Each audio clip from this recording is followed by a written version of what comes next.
Taiwan has evacuated 10,000 people from their homes as the island braces for an incoming typhoon. The Category 4 storm is expected to hit Taiwan's densely populated west coast with storm surges and torrential rain. Our Asia Correspondent Stas Butler is in the south of the island where the typhoon is forecast to make landfall.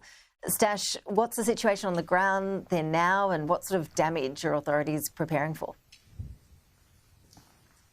Well, the wind and the rain have slowly picked up in the last 12 hours or so. As you can see, the port city of Kaohsiung, home to 3 million people, shrouded in the mist behind me. Right now, Typhoon Krathon is sitting about 130 kilometers off the coast, directly to the southwest of where I am now. Authorities here really are worried that the storm surges and the heavy rain that Krathon is going to bring to Taiwan when it makes landfall tomorrow morning or so are likely to flood low-lying areas. Remember that the west coast is home to 90% of Taiwan's 23 million people. Last time a typhoon hit, 10 people were killed by falling debris and by mudslides. Taiwan also very mountainous, so that is something that is quite likely to happen, particularly in those higher altitude areas. There's also going to be a degree of economic damage, I think.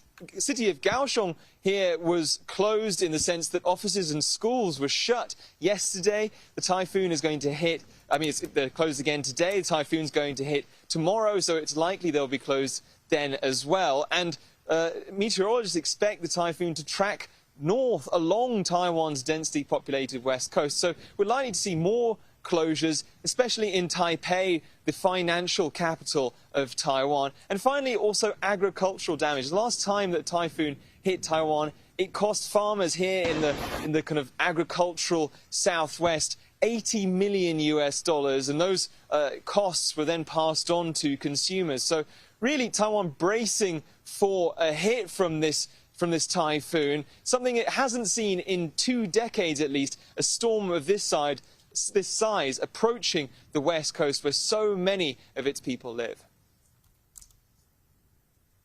Stas Butler, live there. We'll be following developments closely. Thank you.